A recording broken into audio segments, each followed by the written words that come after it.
The movie begins exactly where part 1 ended. The Losers Club kids are shown right after they defeat Pennywise. They swear a blood oath, promising that if Pennywise ever comes back after 27 years, they'll reunite and finish him for good. Then the story jumps 27 years into the future. A festival is happening in Derry.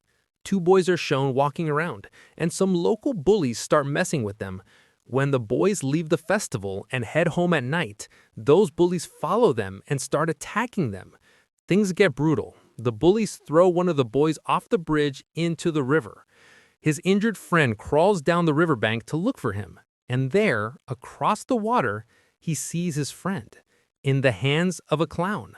The clown smiles, then shows those huge razor-sharp teeth and starts eating the boy alive. That's when it becomes clear. Pennywise is back after 27 years, and the killing spree has started again. Now we see grown-up Mike. He's the only loser who never left Derry. He visits the river after hearing about the boy's death and sees a message written in blood on a pillar. "Come home. Come home." Mike instantly realizes Pennywise has returned. Mike goes to the library, digs up all the old contact information of the Losers Club, and starts calling everyone one by one. He calls Bill first. Bill's a famous writer now. At first, Bill doesn't even recognize him, but eventually he remembers him. Mike tells Bill they need to meet, and Bill agrees. Next, Mike calls Ben, who was now a rich and successful architect. Ben also doesn't recognize him at first. Then Mike calls Beverly, who's married to a rich guy, but she's being abused by her husband. When he hits her because she answered Mike's call, Beverly finally fights back and escapes after injuring him. Lastly, Mike calls Stanley.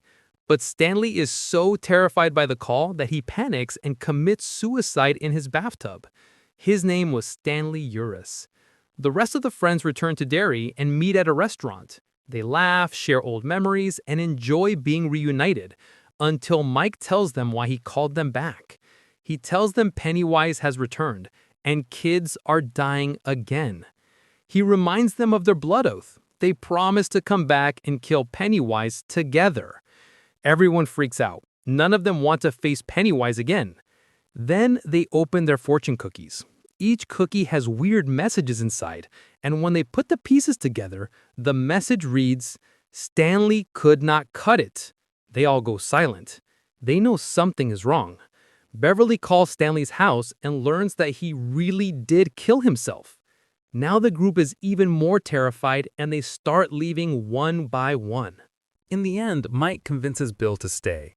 Mike takes Bill to his home, which is basically the library basement. Mike secretly slips something into Bill's water, and Bill starts hallucinating. Mike shows him an ancient tribal artifact, a kind of ritual stone container. He explains that Pennywise was imprisoned in it centuries ago by a Native American tribe who performed a ritual. Mike says he met that same tribe and even stole the artifact from them after learning about the ritual. Bill sees everything through the visions and finally agrees to help. Meanwhile, Beverly tells Ben in their hotel that she has nightmares of her friends dying. She says she dreamed about Stanley's death long before it happened. She believes all of them are going to die one by one if they don't kill Pennywise first. Ben agrees to help, and Mike and Bill arrive. The group reunites and decides to finish Pennywise once and for all. Mike explains that they must perform a ritual, the ritual of Chud, to kill Pennywise. To make it work, each person needs to bring one personal item connected to their past. Those items must be burned inside the ritual artifact. They split up to find their items. Beverly goes to her childhood home. There she meets an old lady living in the apartment now. Beverly finds a love letter Ben secretly wrote to her as a kid. But when Beverly turns to leave, the old woman turns into a horrifying demon and attacks her. Beverly barely escapes with the letter. Mike goes to the sewer, where Pennywise killed his younger brother, Georgie. He screams into the pipes, demanding to know why Pennywise took his brother. Pennywise answers, echoing through the sewer. He wanted Bill, but took Georgie when he couldn't get him. Then Bill sees a vision of Georgie holding his paper boat. Bill reaches in to save him, but Pennywise tries to pull Bill inside with dozens of hands. Bill yanks himself free and comes out holding the paper boat, his past-connected item. Richie finds his childhood arcade token, and the others find their items too. They regroup at the old abandoned house above the well. As soon as they enter, Pennywise attacks. He carves home at last across Ben's stomach with a knife. Then Stanley's severed head appears, sprouts spider legs, and jumps at Richie. Ben and Bill save him and they continue down the well. Deep underground, they find the massive cave, Pennywise's true origin site. They stand in a circle while Mike puts the ritual artifact in the center and lights it. Everyone throws their past-connected items inside. They chant repeatedly, "Turn light into dark." 3 deadlights, Pennywise's true form, float down into the container. Mike closes it, but suddenly a red balloon inflates from it and explodes. Pennywise steps out. He laughs and asks them sarcastically if Mike didn't tell them the real rules. Pennywise reveals that completing the ritual doesn't kill him, it kills the performers. Mike hid this from the group. Everyone is furious at him. Then Pennywise transforms into a giant spider monster and attacks. He traps each of them in terrifying hallucinations based on their childhood fears. He grabs Richie and lifts him into the air, exposing his deadlights. In a moment of courage, Eddie throws a metal spear into Pennywise's head. Pennywise screams and stumbles. But then, Pennywise's spider legs stab Eddie from behind.